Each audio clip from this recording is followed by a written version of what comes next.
दोस्तों नमस्कार, मेरा नाम प्रशांत है और आप जुड़ चुके हैं आपके अपने खुद के चैनल खुद रंग के साथ। दोस्तों, बहुजन समाज पार्टी की रणनीति पर एक बहुत बड़ी खबर है। हरियाणा विधानसभा चुनाव से लेकर के उत्तर प्रदेश में होने वाले 10 सीटों पर विधानसभा के उपचुनाव तक बहुजन समाज पार्टी ने अचानक से अपनी रणनीति बदल दी है। उत्तर प्रदेश में बहुजन समाज पार्टी अब आगे कौन सी रणनीति के तहत बढ़ेगी, आज इस वीडियो में बात इसकी करेंगे। साथ में बात करेंगे आज बहन कुमारी मायावती जी ने जो उत्तर प्रदेश की राजधानी लखनऊ में एक बड़ी बैठक बुलाई अपने पदाधिकारियों की, उस बैठक में क्या कुछ निकल करके आया है, अंदर की खबर क्या है, ये मैं आपको बताऊंगा। और मुझे उम्मीद है कि इस वीडियो में आज आप वो जानकारी समझ पाएंगे, जान पाएंगे जो आपको और तमाम माध्यमों में नहीं मिल पाई। एक एक्सक्लूसिव जानकारी, उसके बारे में आपको जानकारी देंगे। इसके अलावा आकाश आनंद की हरियाणा की रणनीति का उत्तर प्रदेश में किस तरीके से उसको इंप्लीमेंट किया जा रहा है, इसकी जानकारी देंगे। लेकिन सबसे पहले आज बात करेंगे मायावती जी की बैठक की। मायावती जी ने आज जो उत्तर प्रदेश की राजधानी लखनऊ में बहुजन समाज पार्टी के पदाधिकारियों के साथ जो बैठक बुलाई, उस बैठक में किन किन मुद्दों पर चर्चा हुई, क्या बात हुई, कौन कौन पहुंचा, कौन लोग शामिल हुए, कौन लोग नहीं शामिल हुए, संगठन में कौन सा बड़ा फेरबदल हुआ है, ये सब कुछ बताएंगे। सबसे पहले शुरू करते हैं मायावती जी ने क्या कुछ कहा है। मायावती जी ने 11 बजे बैठक बुलाई थी आज, और उस बैठक में उत्तर प्रदेश के मंडल्स के जो पदाधिकारी थे वो सारे शामिल थे, जिला अध्यक्ष थे सारे वो शामिल थे, और खास तौर पर उन जिलों की एक बैठक अलग से ली गई जिन जिलों में विधानसभा सीटों पर 10 सीटों पर उपचुनाव है। जैसे मुजफ्फरनगर की बात कर लीजिए, आप अलीगढ़ की बात कर लीजिए, आप मुरादाबाद की बात कर लीजिए, आप मैनपुरी की बात कर लीजिए, इसके अलावा आप अयोध्या की बात कर लीजिए, अंबेडकर नगर की बात करिए, मिर्ज़ापुर की बात करिए। तो ये जो ज़िले हैं, इन ज़िलों की एक अलग से बैठक बुलाई गई, यानी कि इनको अलग से भी इन लोगों से बातचीत की गई। यानी कि उत्तर प्रदेश में 10 विधानसभा सीटों के उपचुनाव को लेकर के भी बातचीत हुई। मोटा मोटा मैं पहले आपको बता देता हूं कि क्या क्या बात हुई है। बहन कुमारी मायावती जी ने प्रेस रिलीज जारी की है बहुजन समाज पार्टी ने। उस प्रेस रिलीज के हिसाब से 8 प्रमुख मुद्दे हैं जिनके इर्द गिर्द ये बात हुई है। पहली बातचीत हुई है कि जो भारतीय जनता पार्टी की जो सरकार है वर्तमान में यूपी में और केंद्र में, उसको लेकर के किस तरीके से घेराबंदी की जाए, कौन कौन से मुद्दों पर अब सरकार को घेरा जाए और उस पर किस तरीके की रणनीति अपनाई जाए, इस मामले पर चर्चा हुई है, इस पर मंथन हुआ है। इसके अलावा जो मूलभूत मुद्दे होते हैं जिस पर हमेशा से बहुजन समाज पार्टी का एक अपना अलग से, बसपा का एक नजरिया रहा है, मायावती जी का एक अलग से नजरिया रहा है, महंगाई, बेरोजगारी पर और गरीबी पर, खास तौर पर गरीबों पर, पिछड़ों, शोषितों और दलितों को लेकर के जिस तरीके से इन वर्गों पर महंगाई और बेरोजगारी का जो असर पड़ रहा है, उसको लेकर के भारतीय जनता पार्टी को घेरने के लिए रणनीति पर चर्चा की गई है। जो उत्तर प्रदेश में तमाम सारे विभागों में खाली पद हैं और ख़ास तौर पर जो एससी और एससी एसटी ओबीसी वर्ग के लोगों के जो खाली पद है, बैकलॉग की जो भर्तियां हैं, उनको लेकर के आने वाले वक्त में बहुजन समाज पार्टी भारतीय जनता पार्टी को घेरते हुए नजर आएगी। इस पर भी मंथन हुआ है। तीसरा जो सबसे बड़ी बात है वो ये है कि महिलाओं को लेकर के जो अपराध हो रहे हैं, उत्तर प्रदेश की जो कानून व्यवस्था है, उसको लेकर के मायावती जी ने चर्चा की है पदाधिकारियों से, और उनसे ये कहा है कि भाई ये मुद्दे हैं और इन मुद्दों पर कैसे कैसे घेरना है, किस तरीके से बात करनी है, कौन कौन से मुद्दों को लेकर के पब्लिक के बीच जाना है, इन मुद्दों को एक पूरा प्रॉपर वे में आप हमको बताइए। उस पर मायावती जी ने रिपोर्ट मांगी है। इसके अलावा बुलडोजर एक्शन को लेकर के जो सुप्रीम कोर्ट का निर्णय आया है,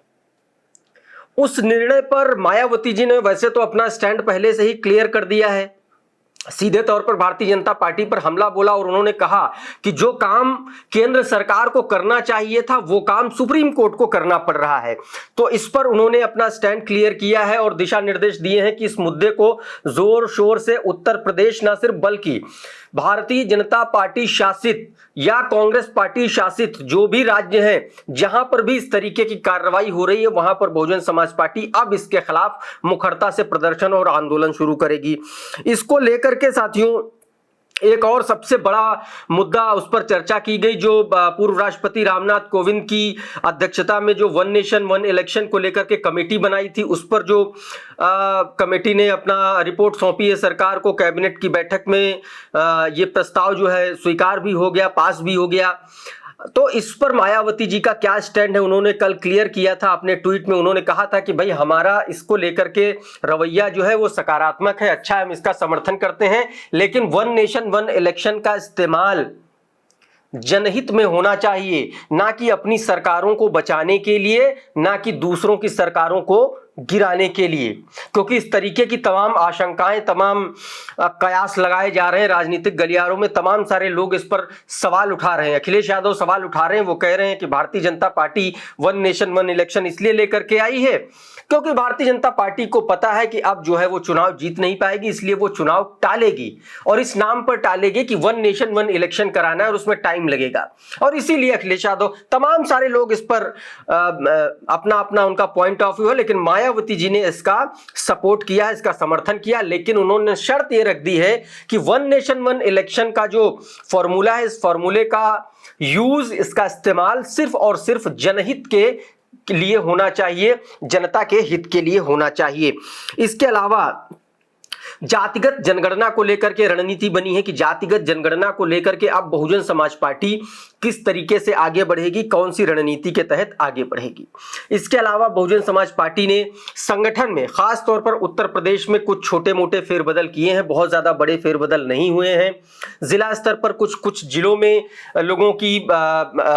कुछ जिले ऐसे हैं जहां पर लोगों की जो जिम्मेदारियां थी उनको बदला गया है, उनकी जिम्मेदारियों को शफल किया गया, इधर उधर किया गया है, कुछ को प्रमोट किया गया है, कुछ को कहीं और शिफ्ट किया गया है। तो इस तरीके की छोटी मोटी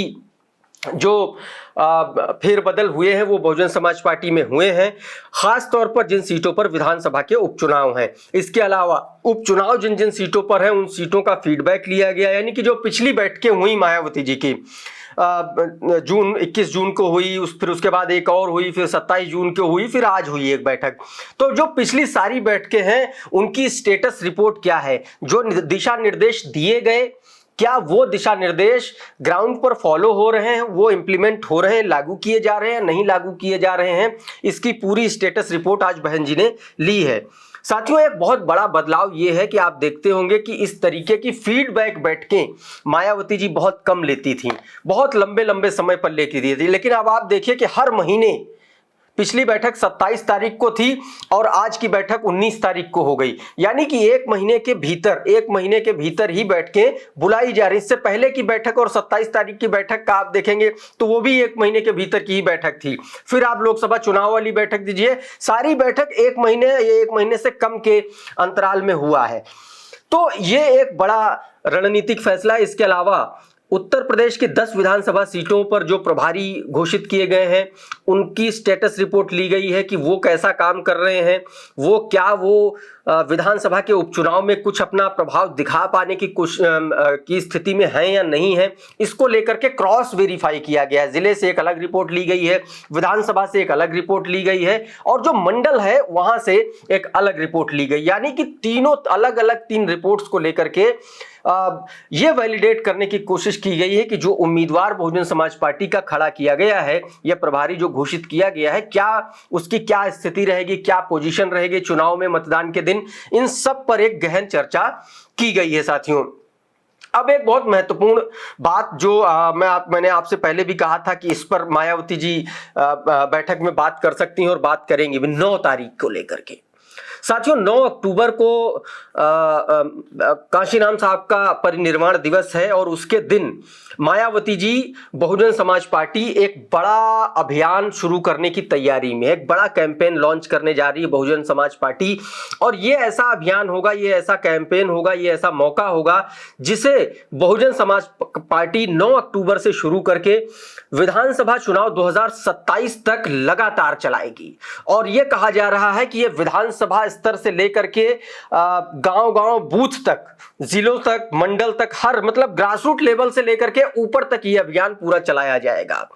लोगों को जोड़ने के लिए। और इस अभियान का मुख्य उद्देश्य यह है कि मान्यवर काशीराम साहब का जो पुराना फॉर्मूला था, बहुजन हिताय बहुजन सुखाय, उस फॉर्मूले पर जनता को वापस लौटाया जाए ताकि बहुजन समाज पार्टी का जो वोट बैंक उससे खिसक गया है वो वापस आ सके। भारतीय जनता पार्टी को लेकर के मायावती जी ने आज एक बैठक में एक बड़ा चर्चा का विषय रहा कि मायावती जी का यह कहना था कि भारतीय जनता पार्टी कमजोर हो चुकी है। जो बात मैं अक्सर अपने वीडियो में कहता हूं वही बात, वही सारी बातें बैठक में चर्चा की गई। साथियों एक बहुत इंपॉर्टेंट बात वहां से निकल करके आई। मैंने आपको अपने एक वीडियो में भी ये बात बोली थी कि अगर आपको वापस लेकर के आना है अपना वोट बैंक तो आपके पास इससे अच्छा कोई मौका हो नहीं सकता, क्योंकि भारतीय जनता पार्टी से जो एससी वोटर, जो दलित, शोषित, वंचित वर्ग के जो मतदाता थे वो खिसक करके इंडिया अलायंस यानी कि सपा और कांग्रेस की तरफ जा चुके हैं। और ये जो मतदाता सपा कांग्रेस की तरफ गए हैं ये परमानेंटली इनका मूव अभी तक हुआ नहीं है। अभी तक ये अपना पूरी तरीके से कहां रहा जाए, किधर रहा जाए, ये मन वो लोग बना नहीं पाए हैं। यानी कि वो जो लोकसभा चुनाव का शिफ्ट था, वो शिफ्ट जो था वो आप ये कहते थे अल्पकालिक था। और इसीलिए मायावती जी ने बैठक में ये चर्चा है, ये कहा गया कि ये हमारे पास अच्छा मौका है, बीजेपी से शिफ्ट हो चुका है वोटर, हमें सिर्फ कांग्रेस और समाजवादी पार्टी पर फोकस करते हुए उनके पास जो वोटर गया उसको खींच करके लाना, और ये हमारे लिए एक बहुत अच्छा मौका है। साथ ही साथ उन्होंने ये भी कहा कि भारतीय जनता पार्टी पर लगातार हमलावर होना है ताकि भारतीय जनता पार्टी की तरफ दोबारा से दलित वोटर शिफ्ट ना कर पाए। तो साथियों ये कुछ बड़े अपडेट थे बैठक के। इस वीडियो में फिलहाल इतना ही। हमारा ये वीडियो आपको कैसा लगा, इस वीडियो में दी गई अंदर की जानकारी आपको कैसी लगी, हमें कमेंट बॉक्स में जरूर बताइए। अगर ये वीडियो आपको अच्छा लगा तो इसको लाइक कर दीजिए, इसको शेयर कर दीजिए, और अगर आप हमारे चैनल पर पहली बार आए हैं तो हमारे चैनल को सब्सक्राइब कर लीजिए, बेल आइकन दबा दीजिए ताकि इसी तरीके के तमाम वीडियोस आपको सबसे पहले मिलते रहे। साथियों तो अभी के इस वीडियो में फिलहाल इतना ही। आप जुड़े रहिए खुदरंग के साथ। बहुत बहुत शुक्रिया, बहुत बहुत धन्यवाद, नमस्कार।